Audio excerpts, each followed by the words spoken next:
दोस्तों, इससे पहले हम वैदिक पीरियड की साइंस को ऑलमोस्ट पूरा कंप्लीट कर चुके हैं। हम लोगों ने ऑलमोस्ट उन सब चीज़ों को जान लिया था जो कि वैदिक पीरियड में इन्वेंट हुई थी। हमने वेदों के बारे में जाना था, उनके लिटरेचर के बारे में जाना था कि कैसे स्टार्टिंग में श्रुति और स्मृति के द्वारा लिटरेचर को आगे आने वाली जनरेशन तक पहुंचाया जाता था। उनकी मैथमेटिक्स के बारे में भी जाना था कि कैसे वो लोग ज्योमेट्री को परफॉर्म करते थे केवल एक धागे की मदद से, और उनको मैथ्स पढ़ने की क्यों ज़रूरत थी। उनके रिचुअल्स के बारे में भी जाना था कि क्यों हवन किए जाते थे, सैक्रिफाइसेस का भी जिक्र किया था, और मेडिकल साइंस की एडवांसमेंट को भी जाना था कि कैसे आयुर्वेद का जन्म हुआ, जिसके एप्लीकेशन आज की जनरेशन में भी यूज़ किए जाते हैं। लेकिन इसके साथ ही साथ कुछ गलत फहमियाँ भी जन्म ले रही थीं। अलग अलग रिचुअल्स की प्रैक्टिस होने लगी थी, सैक्रिफाइसेस बलिदान होने लगे थे, भूत और आत्माओं का कंसेप्ट सामने आ चुका था। भूत, घोस्ट और स्पिरिट से बचने के लिए कवच जैसे कंसेप्ट सामने आ चुके थे। और तो और कई सारी रिचुअल प्रैक्टिसेस डोमिनेट करने लगी थी कि इंसान को क्या करना चाहिए और क्या नहीं। तो ये सब हो चुका था वैदिक पीरियड में। अब हम इंडियन साइंस को एक और आगे वाली लेवल पर लेकर जाएंगे। अब हम पोस्ट वैदिक पीरियड या फिर सिद्धांतिक पीरियड की साइंस को कवर करेंगे।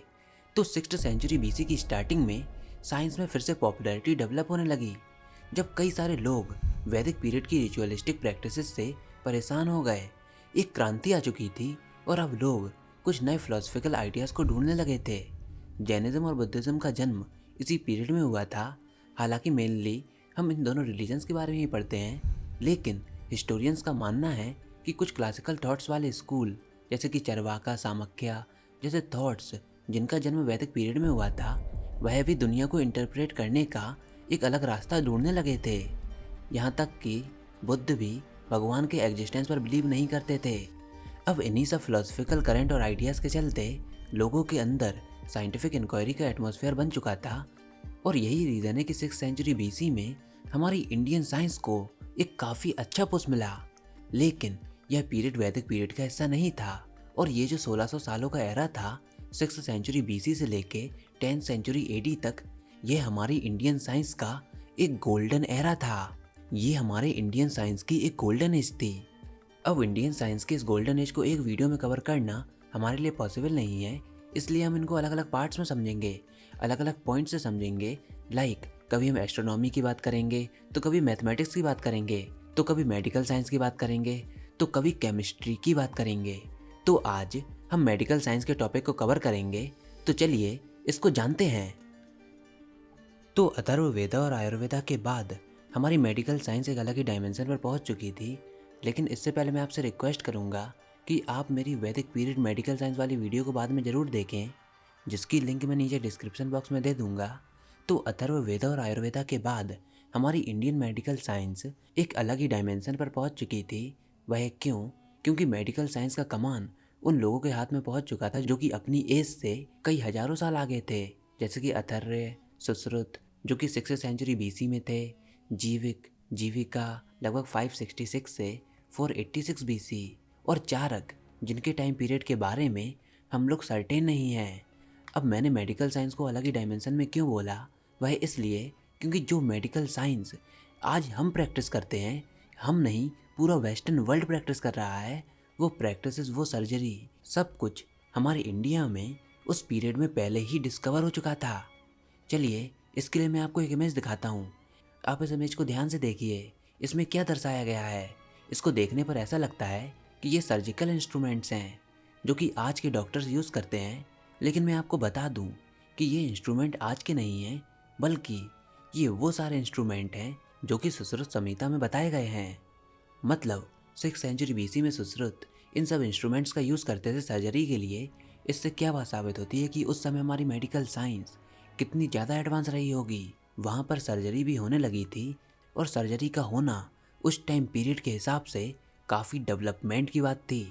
सुश्रुत संहिता में ऐसे ही 121 तरह के सर्जिकल इंस्ट्रूमेंट्स को दिखाया गया है।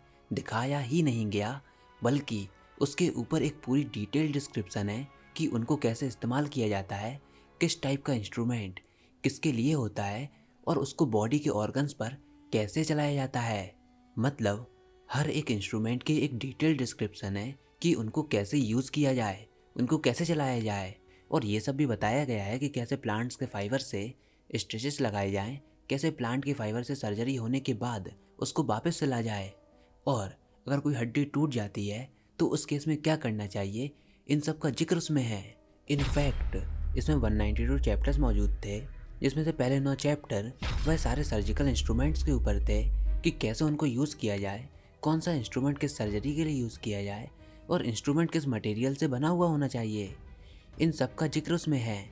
यही नहीं, इन्फेक्शन के खतरे से बचने के लिए उसमें यह भी बताया गया है कि इन सारे इंस्ट्रूमेंट्स को क्लीन करना और साफ़ सुथरे एनवायरनमेंट में रखना काफ़ी ज़रूरी है, और इन सब चीज़ों से आज के मॉडर्न सर्जन्स भी अमेज्ड हैं। यही नहीं, ये भी बताया गया है कि पेशेंट को कैसे सेंसलेस बनाया जाए, मतलब पहली बार ऑपरेशन और सर्जरी के लिए एनेस्थेसिया की यूज़ का भी जिक्र है। जी हाँ, वही एनेस्थेसिया जो आज डॉक्टर्स और सर्जन ऑपरेशन के पहले पेशेंट को सेंसलेस बनाने के लिए यूज़ करते हैं। यही नहीं, इसमें हार्मफुल टिश्यूज़ को हटाने के बारे में भी बताया गया है, जिससे शायद कैंसर को फैलने से भी रोका जा सकता था। जस्ट आप इन सब बातों को मॉडर्न साइंस से कंपेयर कीजिएगा तो आपको एडवांसमेंट का पता चल जाएगा। तो ये थी सुश्रुत संहिता की बात। ऐसे ही मेडिसिन का रिटन वर्क चारक संहिता में मौजूद है। चारक संहिता में 150 प्रकार की बीमारियों के बारे में बताया गया है और इन बीमारियों को भी फर्दर डिवाइड किया गया है। यही नहीं, 341 मेडिसिनल प्लांट, 177 मेडिसिनल सब्सटेंस जो कि जानवरों से मिलते हैं और 64 मेडिसिनल सब्सटेंस जो कि मिनरल से मिलते हैं, इन सब का डिस्क्रिप्शन है। 102 टाइप की पैथोलॉजिकल कंडीशन और कोजेनाइटल डिफेक्ट के बारे में बताया गया है। 109 एनाटॉमिक और 42 साइकोलॉजिकल टर्म्स और 33 वैरायटी की हड्डियों के बारे में भी बताया गया है। उनका मानना था कि प्रकृति, नेचर हर टाइप की मेडिसिन प्रोवाइड कर सकती है। नेचर, हमारी प्रकृति सभी बीमारियों का इलाज कर सकती है। नेचर में हर टाइप्स की मेडिसिन मौजूद हैं। ऐसे ही ऋग्वेदा में करीब 1000 प्रकार की मेडिसिनल हर्ब और प्लांट्स का जिक्र है। उन्होंने सीरियल्स और legumes, natural water, sugarcane derivative honey के प्रकार, अलग अलग मिल्क प्रोडक्ट, अलग अलग टाइप की वेजिटेबल ऑयल, इन सबको डिफ्रेंशिएट किया। चारक संहिता में मेनली 120 चैप्टर्स हैं। सर्जरी के चैप्टर जैसे कि आई और hair treatment, toxicology, pharmacology, medicine preparation, mental disease और रिप्रोडक्टिव सिस्टम का ट्रीटमेंट। चारक पहले व्यक्ति थे जिन्होंने ये पॉइंट आउट किया कि कैसे इंसान की डाइट उसके माइंड और बॉडी पर अफेक्ट डालती है। साथ ही साथ वो जेनेटिक्स के फंडामेंटल को भी जान चुके थे कि कैसे चाइल्ड के सेक्स को पता किया जाए, और उन्होंने ये भी एस्टेब्लिश किया था कि ज़रूरी नहीं कि बर्थ डिफेक्ट मदर और फादर में डिफेक्ट होने के कारण हो, बल्कि वो पेरेंट्स के ओवम और स्पर्म्स में डिफेक्ट होने के कारण होते हैं। लेकिन उस टाइम एक काफ़ी अजीब सर्जरी मौजूद थी, वह थी नाक और कान को फिर से जोड़ देना। इसके बारे में चलिए थोड़ा जानते हैं। तो उस टाइम क्या होता था कि राजा लोगों को पनिशमेंट सुनाते थे, सज़ा सुनाते थे, और उस टाइम की एक कॉमन पनिशमेंट थी कल्प्रेट की नाक और कान काट देना। वियर्ड और अनयूजुअल लग रहा है ना, लेकिन ऐसा होता था। अब अगर पनिश करने के बाद, सज़ा देने के बाद अगर राजा को यह रियलाइज़ होता है कि जिसको उन्होंने पनिशमेंट दी है वह कल्प्रेट नहीं है, उसने क्राइम नहीं किया, वह गुनहगार नहीं है, तो फिर ऐसे केस में डॉक्टर्स को बुलाया जाता था और उनको इंस्ट्रक्शन दी जाती थी कि कटे हुए नाक और कान को दोबारा से जोड़ दें, और इसको जोड़ने की डिटेल प्रोसेस और प्रोसीजर सुश्रुत और चारक की राइटिंग में देखने को मिलता है। हालांकि इस प्रोसीजर के बारे में हम पक्के तौर पर नहीं कह सकते कि वह कितना सक्सेसफुल था, वह वर्क करता था या नहीं। हम इसके बारे में पक्के तौर पर नहीं कह सकते कि वाकई इससे नाक और कान जोड़ दिए जाते थे, क्योंकि आज के समय में वैसे एक्सपेरिमेंट्स ह्यूमन पर परफॉर्म करना हमारे मॉडर्न टाइम के लॉज के अगेंस्ट है। तो ये थी उस समय की पूरी मेडिकल साइंस। हाँ, काफ़ी एडवांस थी, मगर जहाँ जहाँ पर साइंस होती है तो उसके साथ ही साथ वहाँ पर कई सारी मिथ्स भी जन्म लेती हैं। जैसे मेडिकल साइंस को लेकर कुछ लोग ये मानते हैं कि हम लोगों के पास जेनेटिक इंजीनियरिंग जैसी टेक्नोलॉजी मौजूद थी, टेस्ट ट्यूब बेबी जैसी टेक्निक्स मौजूद थी। यही नहीं, किसी और एनिमल के ऑर्गन ट्रांसप्लांटेशन जैसी टेक्निक्स भी मौजूद थी। इन सब चीज़ों का जिक्र हमको उनके राइटिंग वर्क में तो नहीं मिला, तो आप इन सबको मिथ कह सकते हो। लेकिन जो रियल मेडिकल साइंस है वो सब अब आप जान चुके हो। सुश्रुत संहिता में और चारक संहिता में उनको कितना एलेबोरेट करके बताया गया है। वो थी हमारी इंडिया की मेडिकल साइंस की असली पावर, जो कि अपने समय से कई जनरेशन आगे थी। इनफैक्ट आप इसी बात से अंदाज़ा लगा सकते हो कि आज कई सारी जगहों पर हमारी मेडिकल साइंस आज भी हमारे आयुर्वेदा पर वर्क कर रही है। आयुर्वेद के प्रिंसिपल पर प्रेजेंट टाइम में काफ़ी ज़्यादा एवोल्यूशन हो रहा है। तो इसी बात से आप अंदाजा लगा सकते हो कि उस समय हमारी मेडिकल साइंस कितनी ज़्यादा एडवांस रही होगी। और ये वो चीज़ है जिस पर हर एक इंडियंस को प्राउड फील करना चाहिए। आयुर्वेद मेडिकल साइंस ये वो चीज़ है जो कि इंडिया ने काफ़ी ज़्यादा हाई लेवल पर अचीव कर ली थी। तो फ्रेंड्स, ये सब था पोस्ट वैदिक पीरियड की मेडिकल साइंस के बारे में। अब आगे हम पोस्ट वैदिक पीरियड की और ज़्यादा साइंस एडवांसमेंट की बात करेंगे, जिसको हम आगे आने वाले एपिसोड्स में जानेंगे। तो फिलहाल आज की वीडियो में बस इतना ही।